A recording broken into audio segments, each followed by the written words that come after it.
Live from New Delhi, you're watching DD India News Hour, India's voice to the world. I'm Ramesh Ramachandran. Coming up in the next hour, India's Prime Minister Narendra Modi receives a ceremonial welcome at Poland's capital Warsaw, lays wreaths at Jam Saheb of Navanagar.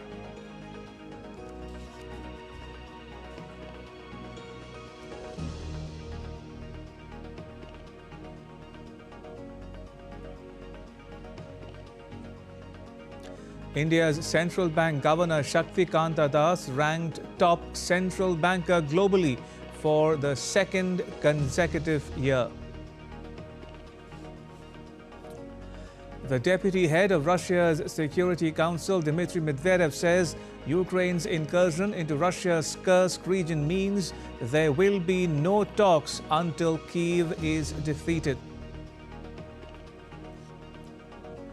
And mpox cases on the rise. Thailand reports first case of a more dangerous strain in a tourist. Global public health authorities on alert.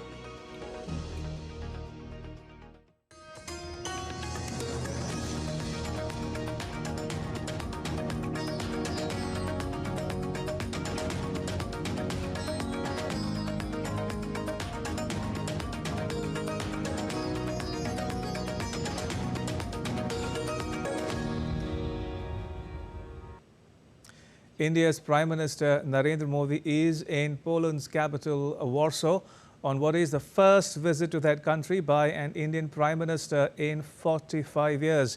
He was accorded a ceremonial welcome at the airport. The Prime Minister is on a two-day visit to Poland. He will hold talks with Poland's President Andrzej Duda and Prime Minister Donald Tusk. Prime Minister Modi will meet members of the Indian community as well. The visit holds a special significance as India and Poland are celebrating 70 years of their diplomatic relations this year.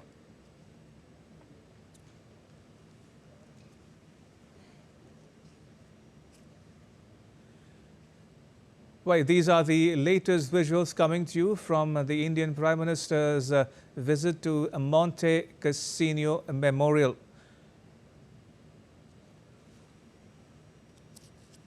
The Prime Minister laying a wreath to honor the Polish soldiers' bravery in the Second World War.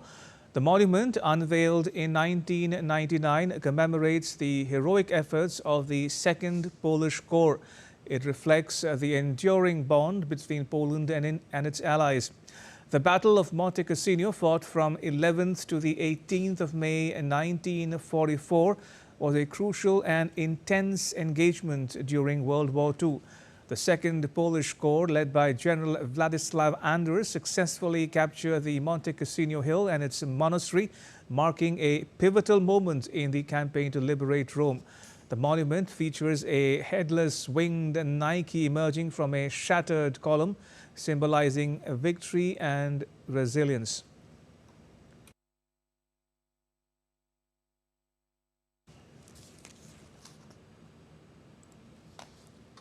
Right, so if you're just tuning in, you're watching the continuous coverage here on DD India of India's Prime Minister Narendra Modi's ongoing visit to Poland. Remember, he is on a two-day visit to that country, the first by an Indian Prime Minister in more than 45 years. He landed in Warsaw, the capital of Poland, a few hours ago.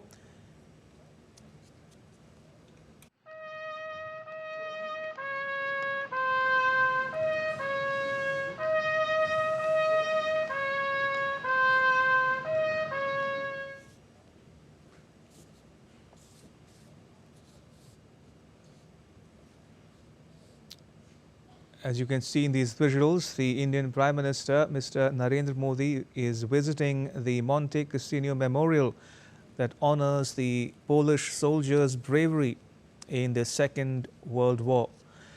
The monument was unveiled in the year 1999. It commemorates the heroic efforts of the 2nd Polish Corps. It also reflects the enduring bond between the two countries, Poland and India, as well as the other allies who took part in the Second World War. The Battle of Monte Cassino was fought from the 11th to the 18th of May 1944. Was a crucial and intense engagement in World War II.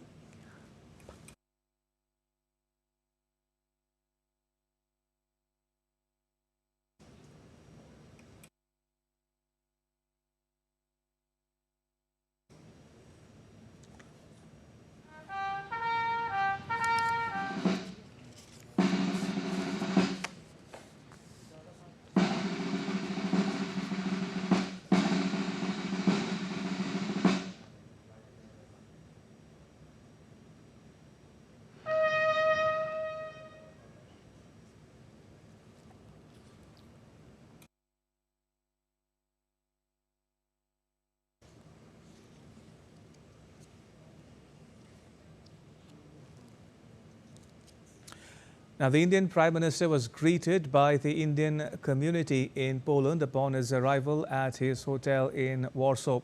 He received a rousing welcome. A cultural dance was performed on the occasion. The Prime Minister also interacted with the children present there.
Members of the Indian diaspora who got a chance to meet the Prime Minister expressed their excitement and delight.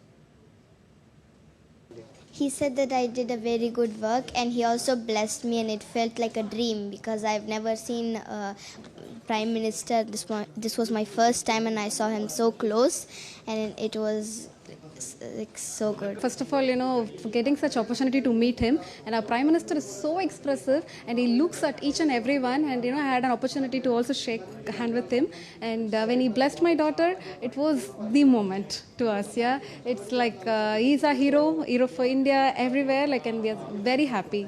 Such a glorious moment. Well, he just first came to us, and we just asked how he's feeling. And first of all, he blessed us. He congratulated us that it was a really nice performance. He took photos with us, so it was very amazing experience for us. We are so excited. उन्होंने ये sign दिया है, उन्होंने उनकी आंखों में पूरा सच दिख गया है कि वो अपनी माँ को कितना प्यार करते हैं, और ये बहुत सारा कुछ पावन हो गया, और उन्होंने मेरी राखी भी ले ली है.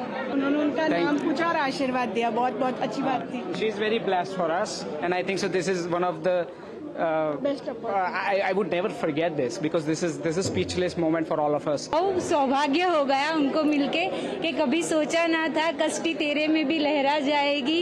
एक मन था कि तेरे आसपास घूमो. एक ऐसा एहसास हुआ कि खुद भगवान हमारे सामने आ गए. So I'm really happy that I get the autograph from him and I see him that much close. So yeah, it's been wonderful, and I'm really thankful to the BAPS who gave us chance. It's a proud moment for our community to have met Mr. Narendra Modi, our Prime Minister of India. We are blessed and looking forward to some more meetings like this. Modi ji brings a certain calm and peace with him. He completes the Indian diaspora outside, so the family is complete with him coming and visiting us. We are very proud and we are very happy that he came here. It's such a historic event to see Honorable Prime Minister to Poland, and just exactly 10 years back, I had an exclusive privilege of meeting him during President Jinping's visit in Ahmedabad. And when I showed him a photo, he blessed me, and it was really heart-touching. Amazing. Now, India's Prime Minister Narendra Modi visited the Jam Saheb of Navanagar Memorial in Warsaw. The statue was built in honor of an Indian royal, Jam Saheb Digvijay Singh Ji Ranjit Singh Ji, the ruler of Navanagar, who gave hundreds of Polish children refuge during the Second World War. Prime Minister Modi paid homage at the Jam Saheb of Navanagar Memorial. The memorial stands as a testament to his legacy of compassion and generosity. In 1942, he established a dedicated Polish children's camp at Jamnagar Balachari, which included facilities such as a kindergarten, school, a hospital and library. The Maharaja personally oversaw the camp's operations, ensuring the children were provided with not only basic needs, but also opportunities for their artistic and cultural development. As the name suggests, it was the first high school in Poland established as an independent, non-public secondary school. In 2004, it was expanded by one of the first Polish international branches, implementing international baccalaureate program. The establishment of the school was preceded by discussion on the educational teaching program by future parents, teachers and students who wanted a different education than before. In practice, the atmosphere of... And still to come on DD India News Hour. Ukraine launches the largest drone attack yet on Russia's capital, Moscow. And Indian Space Agency ISRO's chief speaks exclusively to DD India, says the first test flight of India's human space mission Gaganyaan rocket is set for December.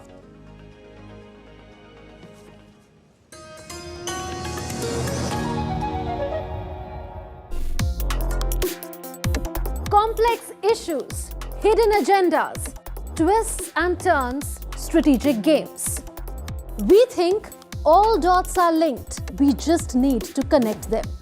Join me every week as I connect the dots to unravel hidden designs in statecraft, mysteries, and decode issues that matter to you. Watch Connecting the Dots with me at these times on DD India.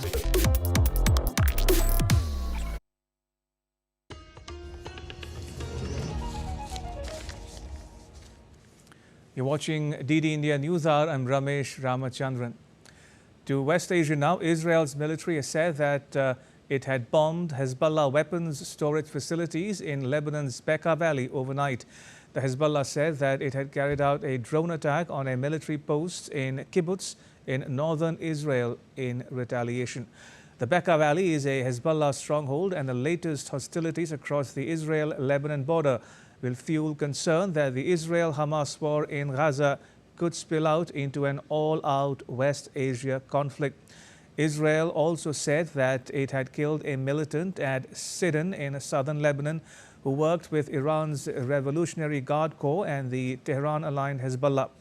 The Israeli military said its warplanes had attacked a number of Hezbollah weapons storage facilities in the Bekaa area. Meanwhile, Israel's Defense Minister Yoav Gallant said that attacking munitions warehouses in Lebanon is preparation for anything that might happen. And from one conflict to another, Ukraine has launched the largest drone attack yet on Russia's capital, Moscow, killing one Russian and injuring at least two others. Telegram messaging services and WhatsApp briefly suffered a major outage in Russia. More in the next report. The Russia-Ukraine conflict fails to end. Kyiv fired 11 drones on Wednesday at Moscow, but on the one hand, Russia said they were shot down during one of the largest strikes against the capital, while on the other hand, Ukrainian defense forces reported stopping 50 Russian drones and missiles. Dmitry Medvedev, deputy head of Russia's Security Council, said the incursion into Kursk region means there will be no talks until Ukraine is completely defeated on the battlefield. An attempt by the Ukrainian armed forces to encroach our territory is in principle, and I will once again emphasize what was said by the Russian authorities makes any negotiations with them impossible. though they are still apparently trying to dictate their ideology to the international community. Russia's Electoral Commission has said that it is postponing local elections in 7 municipalities in the Kursk region, where Ukrainian troops launched an offensive. Russian President Putin has promised action against those responsible for the attack. The same way we fought with terrorists previously, now we fight with those who commit crimes in Kursk region, Donbass and Novorossiya. But the same way we achieved our goals in the fight against terrorism, we will achieve our goals in the fight against neo-Nazism. And we will certainly punish the criminals. There can be no doubt about that. As fighting rages on in Kursk and Belgorod region, Russia has established 3 troop groups in the border regions for defending Russian residents and territory against attacks by drones and other means. Russian Defense Minister Andrei Belosov attended a coordination meeting saying the 3 troop groups are named after the regions of Belgorod, Bryansk and Kursk. Messaging services Telegram and WhatsApp briefly suffered a major outage in Russia on Wednesday. Users from both platforms reported a spike in server connection issues beginning around 2 p.m. Moscow time, 1100 hours GMT, according to monitoring websites. Ukraine's parliament voted on Wednesday to join the International Criminal Court as Kyiv seeks to bring Russia to justice over war crimes it is alleged to have committed throughout its invasion. The ICC prosecutes grave offenses like genocide and crimes against humanity and has the power to issue arrest warrants that its 124 members are obliged to execute. Bureau Report, DD India. And Dasha Chernyshova joins us from Moscow for more. Dasha, what's the significance of President Putin's visit to Chechnya amidst the ongoing conflict with Ukraine?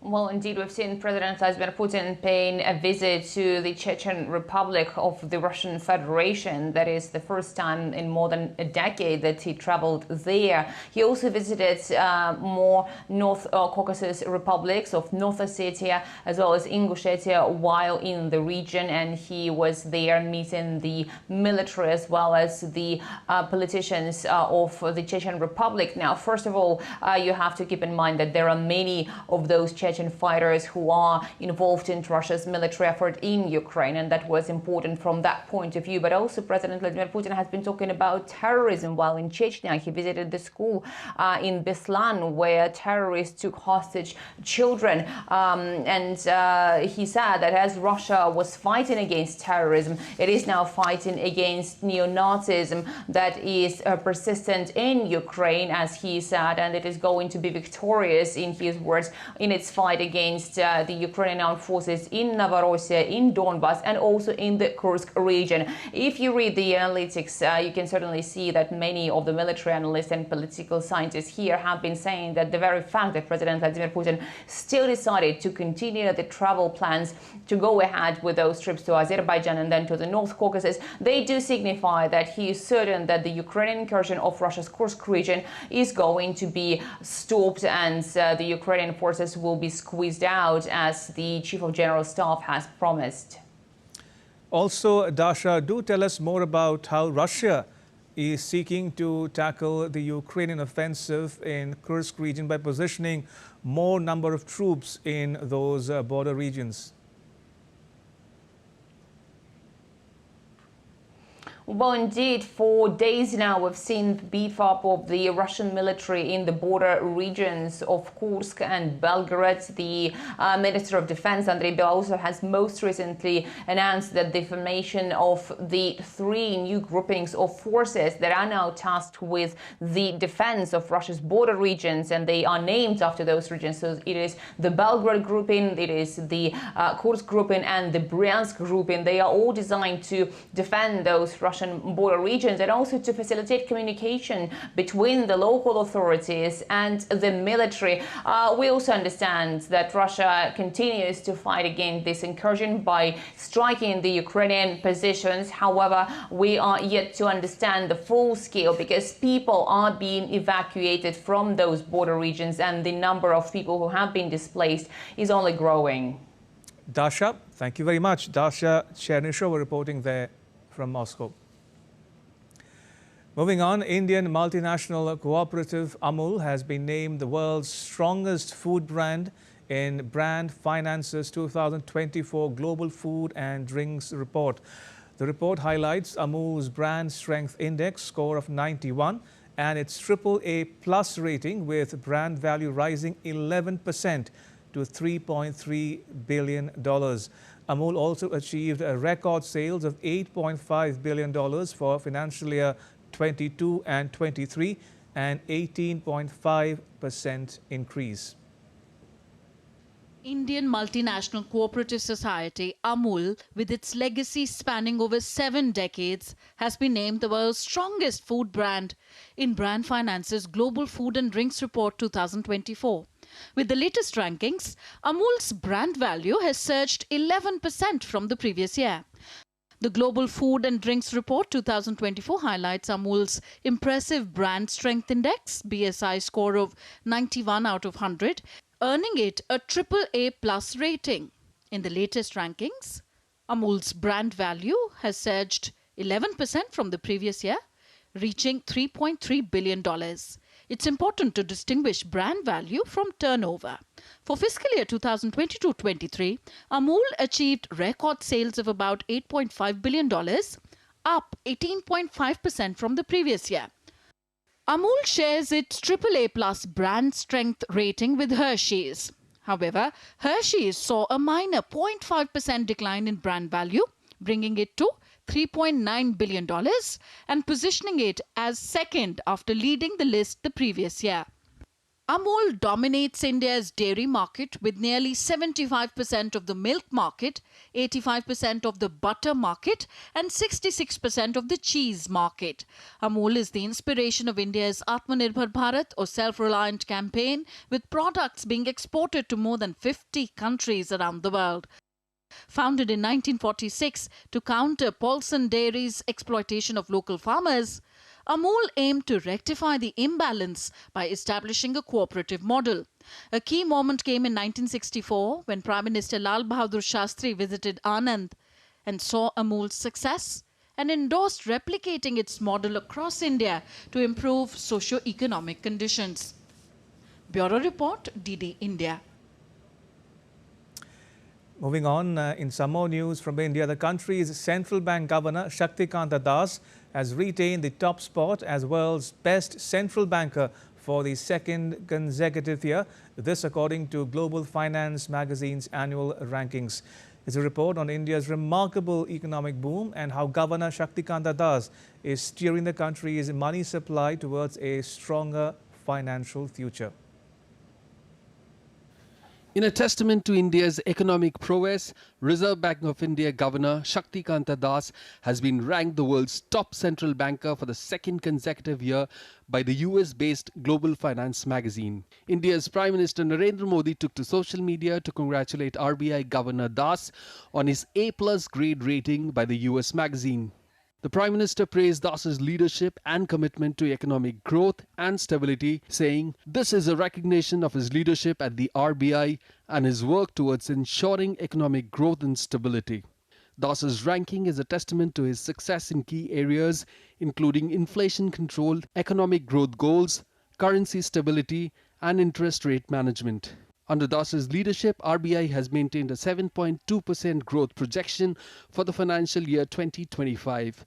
This steady outlook is backed by a consistent track record, with India's GDP growth rate remaining above 7% for every quarter of the financial year. The government's flagship social security scheme added 1.93 million members in June 2023, a 7.9% increase from the previous year, as per the data released by the Employees Provident Fund organization. Foreign direct investment has seen an upstick with a 26.4% increase to $22.4 billion during April to June. This marks the fastest pace of expansion in nearly 5 quarters, signaling a rise in cross-border investment globally. Domestic economic activity continues to be resilient. On the supply side, steady progress in southwest monsoon, higher cumulative Kharif sowing and improving reservoir levels augur very well for the Kharif output. Manufacturing activity continues to gain ground on the bank of. Right, let's take you back to Poland as part of our continuing coverage of India's Prime Minister Narendra Modi's visit to that country. These are the latest visuals coming to you from Poland's capital, Warsaw, where the Prime Minister is interacting with the Polish community at an event scheduled as part of his two-day visit to that country. 10% return to Poland. India has always remained in our hearts.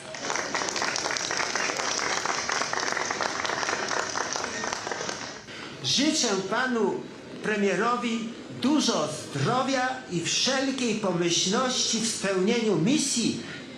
On behalf of the members of the Association of Poles in India 1942-48 and myself, I wish you, the Prime Minister, much health and success in fulfilling the mission you undertook by visiting Poland and Europe.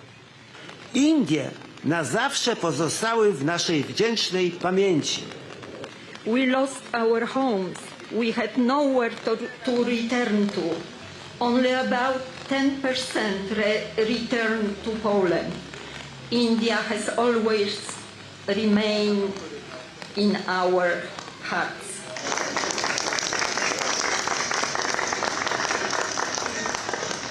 Życzę panu premierowi dużo zdrowia i wszelkiej pomyślności w spełnieniu misji. On behalf of the members of the Association of Poles in India 1942-48 and myself, I wish you, the Prime Minister, much health and success in fulfilling the mission you undertook by visiting Poland and Europe. Indie na zawsze pozostały w naszej wdzięcznej pamięci. We lost our homes. We had nowhere to return to. Only about 10% return to Poland. India has always remained in our hearts.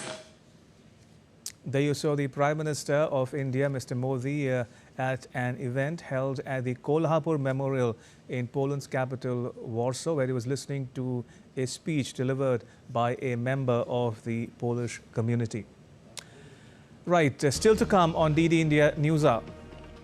India-Africa Business Conclave brings together vice presidents from 6 African countries to find ways to make it an investment hub.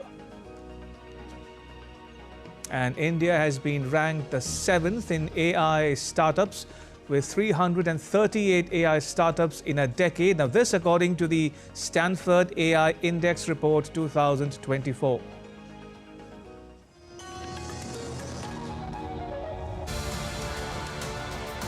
This week on Defense Dynamics, we will dive into incredible piece of engineering that's making waves internationally, the BrahMos missile. A missile jointly developed by India and Russia is the fastest cruise missile in the world. Also, we will tell you how Bangladesh's geographical position makes it a strategic player in South Asian regional dynamics. Watch Defense Dynamics tonight at 10 p.m. IST only on DD India.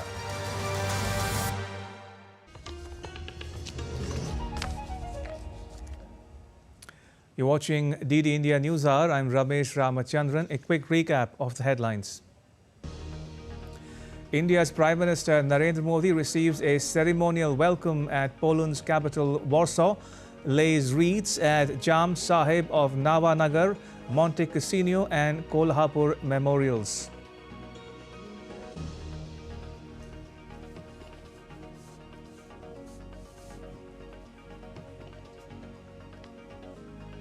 India's central bank governor Shaktikanta Das ranked top central banker globally for the 2nd consecutive year.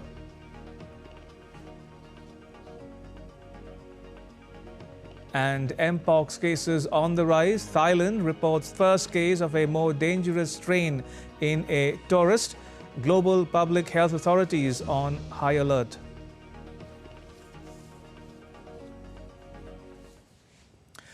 Now, Indian Prime Minister Narendra Modi's visit to Poland and Ukraine will be high on symbolism, even as geopolitical issues such as trade and defense will be discussed at the highest levels. India and Poland share a long-standing friendly relationship marked by high-level political contacts and vibrant economic engagement.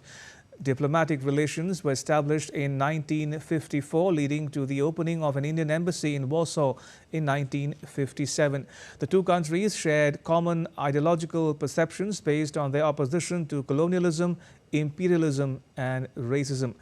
India and Poland transitioned to hard currency trading arrangements that were sustained by rising levels of trade as both economies grew in size and heft. Poland is a key economic partner of India in Central Europe. The two sides have mutual commitment to democracy and pluralism.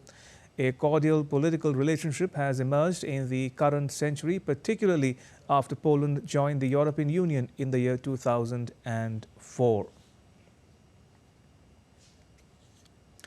And joining me is Ambassador Deepak Vora for more on the ongoing visit of India's Prime Minister to Poland. He is a former ambassador himself to that country. Ambassador Vora, welcome to DD India News. Good to have you join this discussion. Why don't I begin by asking you, Ambassador Vora, to talk to our viewers about Poland and why Poland matters. Yeah. Thank you very much. Honored and delighted to be with my mother. Doordarshan is my mother. I've spent several years there. Yes, I was indeed ambassador to Poland. Let me just put it to you like this, that when the Soviet Union collapsed and the Eastern European countries came out of the former Soviet umbrella, most important of them was Poland, the largest. And so the feeling was that this being a breakout country, we should enhance our relationship with it. That was the basic logic. Now, Poland also had a defense industry. We were interested in some of the stuff that they wanted to sell to us. But then what actually happened was that Poland then began to look at the United States. A lot of Poles emigrated to Chicago and so on, settled there. The Americans tried to control immigration from Poland, but nevertheless, their priority was the United States. Then they started looking at NATO. They got absorbed into NATO, then the European Union, etc., etc., etc. So what we felt when I was ambassador there 10 years ago, that there was interest in India dating back to the 16th century when members of the Polish nobility came and studied Indian philosophy and Indian thought processes and what have you. We felt that the priority was not India. The priority was more to the West. Nevertheless, within Asia, although China came in later, when Poland emerged out of the Soviet shadow, they were looking to India, initially as a partner. Subsequently, the focus was on China. But then when the Chinese market was no longer available to Poland, they began to look at us. That, in a nutshell, is what happened. Now, the Prime Minister going there is very significant because from Poland, he's traveling to Ukraine. And I must also tell you, sir, that during the Second World War, there was no love lost between Poles and Ukrainians. They were clobbering each other. They were murdering each other. And in some ways, Poland's unreserved support for Ukraine is probably something to do with, look, guys, we're very sorry for what we did to you. We booted you out of Poland, etc., etc. It may just be that. There's also this feeling that Poland now has discovered its identity and has to show to the world that it has an independent standing, it can take its own foreign policy decisions. And then, of course, with the dream of the Chinese market having disappeared, they are looking to India. Not very much that we can buy. Indian companies have invested a lot in Poland. I think it's $4 or $5 billion. The Poles have invested $500 million or not very much. Trade is about $4 or $5 billion. It's not something earth-shattering, but nevertheless, within Eastern Europe, it's an important country. Indeed. Indeed. Ambassador Vora, you've given us a bird's eye view of how relations were then and even today as we speak. But looking ahead, in light of the Prime Minister's ongoing visit to Poland and his talks in Warsaw tomorrow with the Polish leadership, how would you characterize the ties going forward in terms of trade, investment, defense and security ties, people-to-people connect as well, in terms of the contours of their talks tomorrow in Warsaw? So let me put it to you in a sentence. Prime Minister Narendra Modi does what he's best at, which is strengthening existing bridges of friendship and cooperation and building new ones. I can't put it differently. This is what he's brilliant at. and you will see this happen. He will go from there wherever he has to. So for the time being, this is going to be talked about. In Poland media also, by the way, Polish media, I've been monitoring it. I speak the language not fluently, but manageably. There is a lot of interest in the visit, but they're now saying that, and they're looking at it in the context of Ukraine, can India play some kind of role, etc., etc. So strengthen what we have and build new bridges, build new, look at new sectors of bilateral cooperation. I think it's a very successful visit coming after 30, 40 years. When I was your ambassador, just a few years before I reached, our president, Pratibha Devi Singh Ji Patil, had visited Poland, and they were talking about her visit. And now the Prime Minister going there is pretty good. Donald Tusk, by the way, who was Prime Minister of Poland when I was there, and who's now again the Prime Minister of Poland. You know, there is this whole story about the Maharaja of Jamnagar, Jam Saheb of Namanagar, now called Jamnagar. He said something very interesting. He said, while the rest of the world was murdering our children, India sheltered them. Some 1,000 Polish kids and women and 5,000 refugees subsequently in Kolkata and Jamnagar. So that was a very powerful comment, and the Poles still remember. There's an association of Poles of India in Poland. They meet, you know, they are all 80, 90 years old. So when I was there, they honored me, they invited me, and they sang the Indian national anthem, totally off-key, but it came from their heart. So in that respect, very, very fine memories they had of their time in India. And the Prime Minister is going to build on that and say, all right, now let's move ahead. There has been some kind of lack of excitement in the bilateral relationship. He's going to rekindle that. And let me tell you, so having observed him, he is outstanding in this. Nobody can match him. Indeed, as you rightly say, Ambassador, India-Poland ties go back a long, long way, dating back to the Maharaja, who, as you said, gave refuge to hundreds of Polish children during the Second World War. As you said, consolidate and then also explore new avenues of bilateral ties going forward. You mentioned also about Prime Minister's ongoing or onward visit to Ukraine. Let me talk about that with you for a moment. The Prime Minister in his departure statement said that he looked forward to sharing perceptions with President Zelensky on ending the Ukraine-Russia conflict. Could you put that thought or statement in its proper context for our viewers, Ambassador? Let me put it across to you like this. So first, he had gone, as you know, last month to Russia, and then our media, I'm sorry, apart from Doordarshan, you are the best in the world, was saying controversial visit to Russia, controversial home, controversial for the Western countries. Who cares? I have autonomy in what I want to do, and my foreign relationships are not determined by others. Now, when he is going to Ukraine, sir, remember that he's met President Zelensky a few times, and the Ukrainians have not been polite in their references to India. One of the president's advisors said the Indians have weak intellectual capacity. Somebody else said that the document that was published after G20 last year was useless. And lots of things they have said about us. But we are very mature as diplomats. We're the children of Chanakya. We haven't responded, and the Prime Minister is going there. What is he going to tell Zelensky, sir? You know that the Global South, the virtual summit of Global South was held just a few days ago. And I am special advisor to 3 African countries. All of them asked me, Mr. Ambassador, why are we suffering because of the war between Russia and Ukraine? What have we done? Half the people of those 3 countries don't even know where Ukraine is. So we are hit on food, we are hit on fuel, we are hit on fertilizers. Prime Minister is going to raise this issue and say, look, why are these guys suffering? You are not getting a good name because of what you are doing. So make every possible effort to help our planet, to help the global situation, and talk to the Russians, because dialogue and diplomacy is the way forward. And let me again say this to you, sir, that looking at our track record, I believe that we will be listened to with respect. Is he going to convey a message from President Putin to President Zelensky? Your guess is as good as mine. But indeed, I believe that we will make an impact. We always have done. Who else is left in the world? So the Europeans and the Americans will not talk to President Putin because they've been abusing him. We haven't done that. We haven't side or the other. So we are best placed to find via media. Indeed, and very quickly, for the benefit of viewers joining us from around the world, Ambassador Vora, India has said that it won't take the lead in offering its services as a mediator, but if invited, if requested, New Delhi will be up for the task. And in that context, Ambassador Vora, finally to ask you, how would you look at the prospects, assess the prospects of Prime Minister Modi playing the role of peacemaker Is the land of Gandhi and Buddha, as you say, best place to resolve this issue? No question about it. But whether we should play the role of a mediator, I don't know. When you play the role of a mediator, sir, we are the children, as I mentioned, of Chanakya. And he had said that you can become a mediator. Both the sides, the warring sides, are willing to make peace. Right. Ukraine has a law that we will not talk to the Russians while Mr. Putin is around. Russians haven't got any such law. But I believe now the time has come because American elections are coming. We don't know who the next president will be. The Europeans are also getting a bit tired of the war.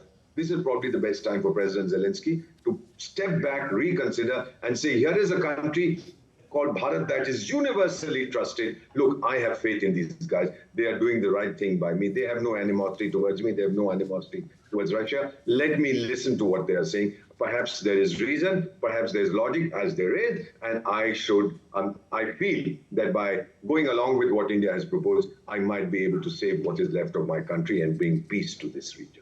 And if I may add, as they say, watch this space. Ambassador Vora, pleasure as always to talk to you. Appreciate you joining us on this broadcast and sharing your thoughts and insights with our viewers at home and abroad. Thank you for your time. Right, moving on, Sri Lanka's presidential election campaign is gaining momentum. Namal Rajapaksa, the Sri Lanka Podujana Peramona candidate, launched his campaign with a public rally at Anuradhapura. The other candidates are also intensifying their campaigns, holding rallies and meetings across the country. The presidential election, scheduled for the 21st of September, has 39 candidates in the fray, making it a highly contested race. Moving on, Africa is rising in the post-COVID era. Now, it needs trade to maintain a growth rate of more than 4% for the year, which is over and above the 3.1% achieved in 2023. Now, the 19th India-Africa Business Conclave brought together vice presidents from 6 African nations to find ways to make it an investment hub. India, as the leader of Global South, has the best partnership offer for Africa, which is a land of opportunities. Anil Thomas reports from New Delhi. The 19th edition of the India-Africa Business Conclave in New Delhi saw vice presidents from 6 African nations participate. Speaking at the inaugural address, the Indian vice president stressed the theme of this India-Africa Business Conclave, creating one future which is deeply embedded in our civilizational ethos. Let us continue to strengthen the bonds of friendship in varied fashion, enhance our cooperation at all levels, work together in every field for welfare of humanity, and primarily focus being on realization of full potential of the human resource. Africa is home to 1.4 billion people and has a combined GDP of $2.4 trillion. By investing in and partnering with African enterprises, Indian companies can expand their global footprint. This can be achieved through a combination of India's technological prowess and Africa's rich natural resources. Since February 2024, Mauritius has become the first African country to adopt India's Unified Payment Interface UPI system and the first non-Asian country to issue RuPay cards, enabling both Mauritian and Indian tourists and visitors to utilize QR codes. India is Africa's 4th largest trading partner with 85 billion in bilateral trade and 75 billion in investments. India's trade with Africa is roughly around 100 billion. And target needs to be set in place. Set a benchmark to double this trade number from 100 billion to 200 billion between Africa and India. I would say we should look at doing that in the next 7 years so that we can at least target a 10% growth every year. More than 1,100 international delegates from 65 countries, out of which 47 are African nations, participate in this 3-day conclave. Anil Thomas, DD India, New Delhi. In an exclusive conversation with DD India, India's space agency ISRO's chairperson Dr. S. Somanath shared the progress on India's ambitious human space mission called Gaganyaan. He confirmed that the first test flight of India's human-rated Gaganyaan rocket is slated for December this year. Last about 4 or 5 years, we have been working on this program for building a rocket which will be human-rated, building the craft that is called the Gaganyaan craft, the crew module, and the associated complex systems, a crew escape system, and the intelligence in the rocket which are required to carry out this mission. I can tell you that we have reached the threshold of completing the rocket ready. The rocket is already completed the human rating and is at Satish Dhawan Space Center for ready for launch.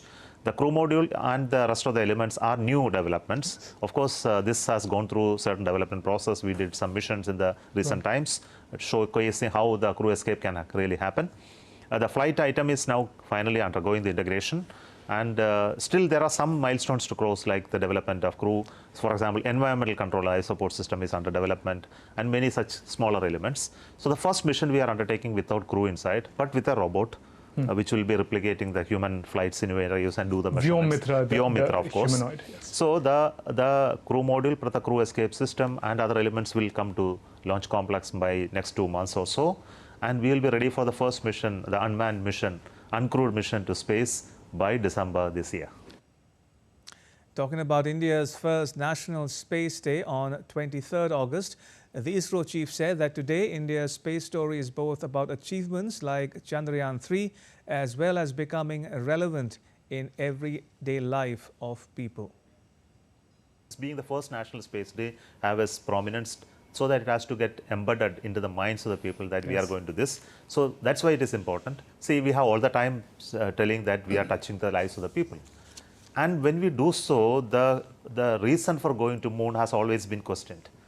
And the connection between these two are very, very evident today, because it is inspiring people. It is inspiring youngsters. It's also bringing in new talents and technology into the domain of the space.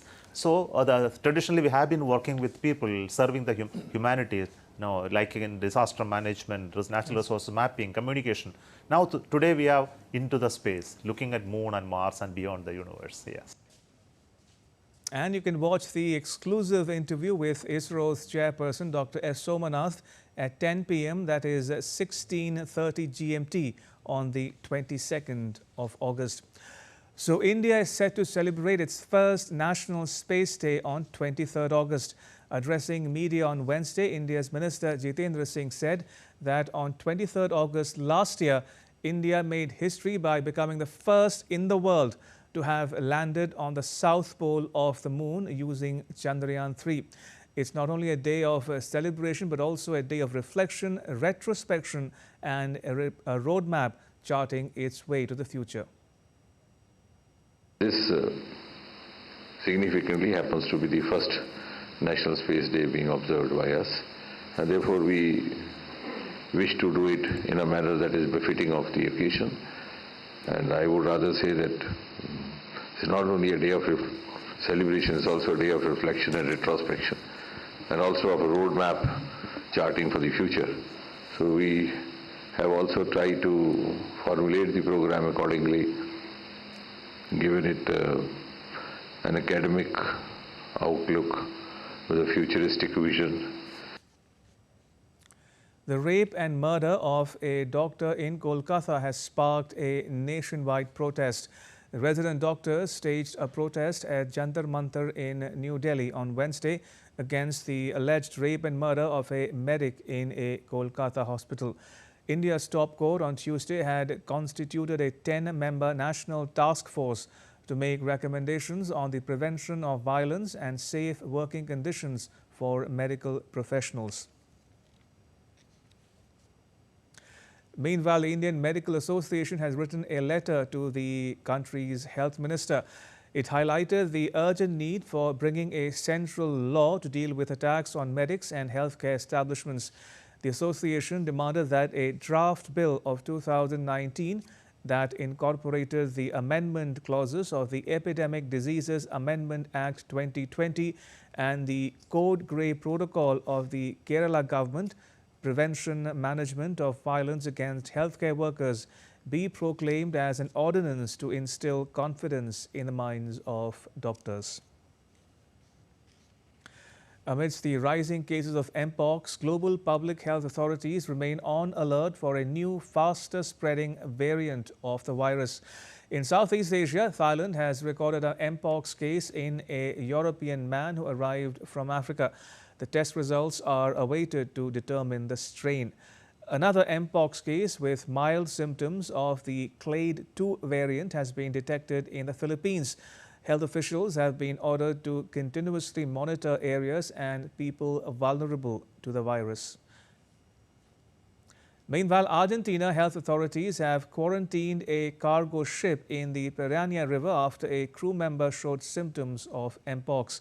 The ship sailing from Brazil has isolated the infected person from the rest of the crew on board, and all emergency protocols have been activated on the ship.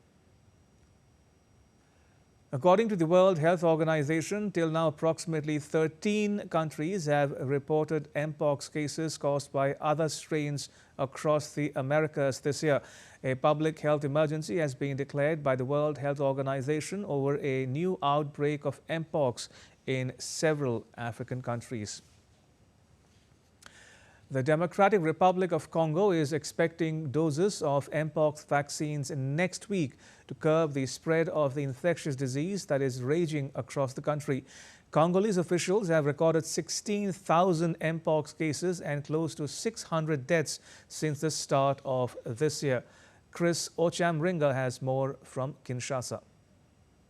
The mpox outbreak is spreading rapidly across the Democratic Republic of Congo. Officials say the viral disease has claimed close to 600 lives since January this year. The country's healthcare system has been destroyed by decades of conflict and corruption. The US and Japan have promised to deliver vaccines to help the DRC stop the outbreak. The DRC Health Minister, Roger Nkamba, says they expect the vaccines next week. At least 13 African countries have recorded cases of mpox. That prompted the World Health Organization to declare it a public health emergency of international concern. The declaration will enable the global health body to mobilize resources to coordinate the response. A new strain that was discovered in eastern DRC earlier this year is reported to be more contagious and deadly than the one reported globally in 2022. Chris Ochamringa in Kinshasa, reporting for DD India. And India's Defence Minister Rajnath Singh will be on a 4-day visit to the US from 23rd August to strengthen India-US comprehensive global strategic partnership. During the visit, the minister will engage in talks with US Defense Secretary Lloyd Austin and also meet with National Security Advisor Jake Sullivan for focusing on key defense cooperation initiatives. And now to all the news from the world of sport. Paralympic Committee of India's Vice President Satya Prakash Sangwan has been appointed as the chef de mission of the Indian contingent for the upcoming Paris Paralympics. Sangwan, who brings over a decade of experience in the Paralympic movement, is ready to lead India's largest ever contingent comprising 84 para-athletes competing in 12 disciplines. Sangwan expressed his gratitude by saying that he feels honored to be entrusted with this responsibility and is committed to ensuring that the athletes have everything they need to succeed at the Games. PCI President Devendra Jhajaria backed the decision to appoint Sangwan. He said Sangwan has been an integral part of the Paralympic Committee of India for more than a decade, and under his guidance, the team will achieve great heights. Greg Barclay on Tuesday confirmed that he will step down from his role as the ICC chairperson when his tenure ends on the 30th of November. An ICC chairperson is eligible for 3 terms of 2 years each. Barclay, a New Zealand-based attorney, has so far completed 4 years. He was appointed as the independent ICC chair in November 2020 before being re-elected in 2022. According to reports, Jay Shah might be one of the candidates who could take over from Barclay as the new chair of the ICC. India's double Olympic bronze medalist Manu Bhaker on Tuesday confirmed that she will miss the ISSF World Cup final in New Delhi in October. Her coach Jaspal Rana had hinted a week ago that Manu Bhaker will take a break after a grueling schedule leading up to the Paris Olympic Games. The 22-year-old achieved qualification for the ISSF season ender by making the podium in the Olympics. Manu Bhaker said, and I quote, "I'll be taking a break because it has been 8.5 years without a break. Now I have decided to give my shoulder a little rest. I'll be taking a 3-month break, and after that I'll be starting again. I will start competing after 4 or 5 months." And with that, it's a wrap on this edition of DD India News Hour. You can get all the latest news and updates on the DD India mobile app. It's available on Android and iOS platforms. You can scan the QR code on the screen now to download it. And let us know your thoughts on the news of the day. You can connect with us on Facebook, X and Instagram. You can also check out our website ddindia.co.in. We will be back with more news as it breaks here on DD India. I'm Ramesh Ramachandran. All of us here in New Delhi. Thanks for watching DD India News Hour.